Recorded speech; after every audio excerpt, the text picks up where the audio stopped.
दान देना एक महत्वपूर्ण आयाम है मनुष्य की जिंदगी का। दान की महिमा, दान की गरिमा दुनिया के सभी धर्मों ने गाई है। धर्म तो पृथ्वी पर अलग अलग जगह हुए।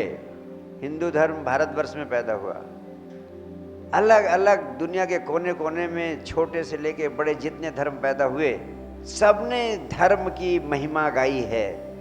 क्यों धर्म की महिमा गाई?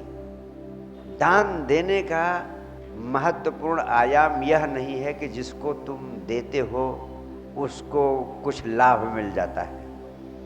दान देने का उससे भी ज़्यादा महत्वपूर्ण आयाम है कि देने वाले को देते ही तत्काल बहुत बड़ी चीज़ मिल जाती है। ये बात समझ में ना आ रही होगी आपको, लेकिन जैसे एक दूसरा उदाहरण मैं देता हूँ आपको। दुनिया के सभी धर्मों ने एक महत्वपूर्ण बात कही है कि अगर किसी से गलती हो जाए तुम्हारे प्रति, कोई अप्रीतिकर व्यवहार कर दिया, तो दुनिया के सभी धर्मों ने कहा कि तुरंत माफ कर दो, क्षमा कर दो। क्षमा की महिमा भी बहुत गाई है सभी धर्मों ने। तो क्षमा करने से क्या हुआ? जिसको आपने क्षमा किया उसको कुछ लाभ हुआ। आप क्षमा न करते तो उसको कुछ दंड देने की कोशिश करते। लेकिन धर्मों ने क्षमा करने की महत्ता इसलिए नहीं गाई कि दूसरे व्यक्ति को दंड से वंचित करना था। क्षमा करते ही आप बहुत बड़े दंड से मुक्त हो जाते हैं, बहुत बड़ा लाभ आपको तुरंत मिल जाता है। जो व्यक्ति क्षमा कर देता है उसी समय वह एक अद्भुत अनुभव से गुजरता है, एक अद्भुत सुख प्राप्त करता है। क्षमा करते ही वो सुख इतना विराट होता है, उसकी तुलना किसी दूसरी चीज से की ही नहीं जा सकती। जो व्यक्ति क्षमा करता है वो इतनी बड़ी पीड़ा से बचता है, जो पीड़ा उसकी जिंदगी को नरक बना सकती थी, नरक में डाल सकती थी। अगर तुम क्षमा नहीं करते, सामने वाले आदमी को दंड दे देते, तो क्या होता? उसको दंड देने की प्रक्रिया में एक पीड़ा से गुजरते तुम, और फिर पीड़ा देने के बाद उधर से जो प्रतिक्रिया होती, उसका जो दंड तुम्हें मिलता, जो नरक तुम भोगते, और जाने कितना दुख तुम भोगते रहते, जाने कितना मानसिक तनाव से गुजरते, वो सब क्षमा करते ही तुम उससे मुक्त हो जाते हो। यानी क्षमा कर देना स्वयं को ऊर्जा से भर देता है। क्षमा करने वाले को उससे कई गुना बड़ा लाभ प्राप्त हो जाता है जिसको तुम क्षमा करते हो। दान देने वाले को उससे कई गुना बड़ा लाभ मिल जाता है जिसको तुम दान देते हो। यह आज वैज्ञानिक परीक्षणों से भी सिद्ध हो चुका है कि जब तुम दान देते हो तो अद्भुत संतुष्टि का भाव, अद्भुत आनंद का भाव तुम्हारे भीतर, तुम्हारे प्राणों में पैदा होता है।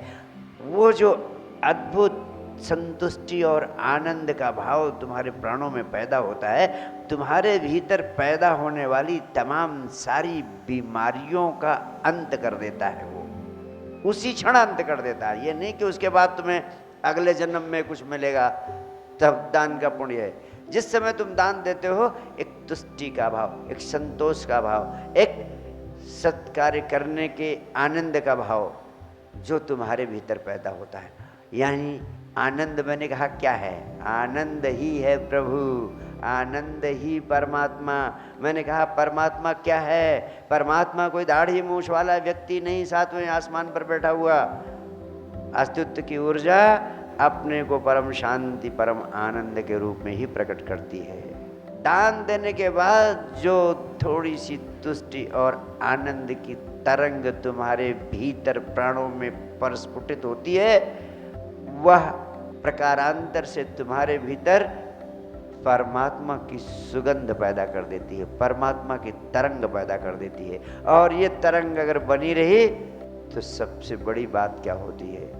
आपको मैंने विचार शक्ति का विज्ञान बताते समय बार बार कहा है कि जो व्यक्ति जितना अधिक आनंदित होता है उस व्यक्ति की मनचाही चीजें उतना अधिक तेजी से उसकी तरफ आकर्षित होती हुई चली आती हैं। जो व्यक्ति जितना अधिक आनंदित है, जो भी जिंदगी में पाना चाहता है, वह सारी चीजें बहुत तेजी से भागती हुई उसके पास आने लगती है।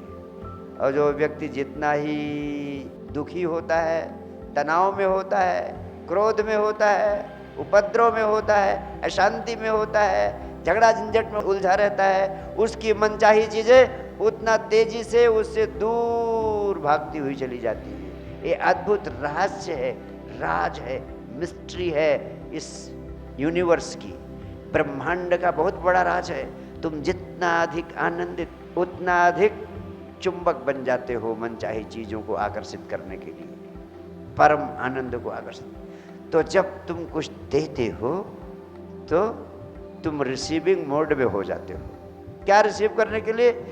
जो भी अस्तित्व से तुम्हें चाहिए, सदगुरु से जो चाहिए, उसको रिसीविंग मोड में हो जाते हो, और उसी क्षण तुम उन चीज़ों को पाने के लिए सबसे बड़ी पात्रता हासिल कर लेते हो। इसीलिए ऋषियों ने कहा, देना ही पाना है, देना ही पाना है, देना ही पाना है। दोगे नहीं, पाओगे नहीं। छोटा सा उदाहरण, तुम्हारा कमरा है, कमरे में एक दरवाज़ा है, उधर से हवा आती है, लोग आते हैं, कमरे में आने का दरवाज़ा है, लेकिन अगर पीछे वाली दीवार में खिड़की नहीं खुली है, यानी जो चीज़ आई उसको बाहर जाने का रास्ता नहीं है, तो ताज़ी हवा कभी आपके कमरे में नहीं आ सकती है। यानी आने वाला दरवाज़ा है, लेकिन दूसरी खिड़की, दूसरा दरवाज़ा बाहर जाने के लिए नहीं है, तो ताज़ी हवा कभी आपके कमरे में आ सकती है?